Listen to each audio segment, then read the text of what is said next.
మీరు కరెక్ట్గా అబ్జర్వ్ చేయండి. 1 year బిఫోర్ సిక్కింలోనే, వెస్ట్ సిక్కింలోని పెల్లింగ్ అనే ఊర్లో వాకింగ్ స్ట్రీట్ కాన్సెప్ట్ గురించి చెప్పాను. 1 yearలో ఇటువంటి కాన్సెప్ట్ చాలా బాగుంది కదా, మన ఆంధ్రప్రదేశ్లో కూడా పెడితే టూరిజం పర్పస్లో చాలా బాగుంటుందని కరెక్ట్గా నేను ఆంధ్రప్రదేశ్ మ్యాక్సిమం తిరిగేశాను. బట్ ఎక్కడ ఆ వాకింగ్ స్ట్రీట్ కాన్సెప్ట్ చూడడం కానీ ఎక్కడ సరే మర్చిపోయాను నేను కూడా. బట్ పులివెందులు వచ్చిన తర్వాత చూడగానే ఒకేసారి నేను స్టన్ అయిపోయాను. అయ్యమ్మ ఇక్కడ ఎంత ఏం కట్టారా బాబు వాకింగ్ స్ట్రీట్ అని చెప్పేసి. ఆల్మోస్ట్ వాకింగ్ స్ట్రీట్ అంటే ఇంక మీకు ఒక 200-300 meters మొత్తం అటు ఇటు రోడ్కి ఇటుపక్క అటుపక్క. హెవీ వెహికల్స్ మెయిన్ రోడ్లోకి ఎలా చేయరు అవన్నీ మీకు చూసారు కదా. రింగ్ రోడ్, ఎన్ని రింగ్ రోడ్లు ఉన్నాయో ఊరు చుట్టుపక్కల, అవుట్ కట్స్ అన్ని రోడ్లే, మీకు ఎక్కడ చూసినా హైవేసే. ఊర్లోకి మెయిన్లోకి మాత్రం అటు ఇటు చక్కగా పార్కింగ్ వెహికల్స్ పెట్టుకోవడానికి మంచి పార్కింగ్స్, అటు ఇటు ఫుడ్ కోర్ట్స్ ఉన్నాయి, వాకింగ్ స్ట్రీట్స్ ఉన్నాయి, మంచిగా మొక్కలను పెంచారు. ఎంత బాగుంది చూడండి.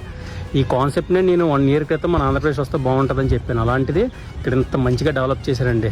ఇదే వాకింగ్ స్ట్రీట్ని రాత్రి 12 గంటల తర్వాత చూడండి ఏదో ఫారెన్లో ఉన్నట్టు ఉంటుంది.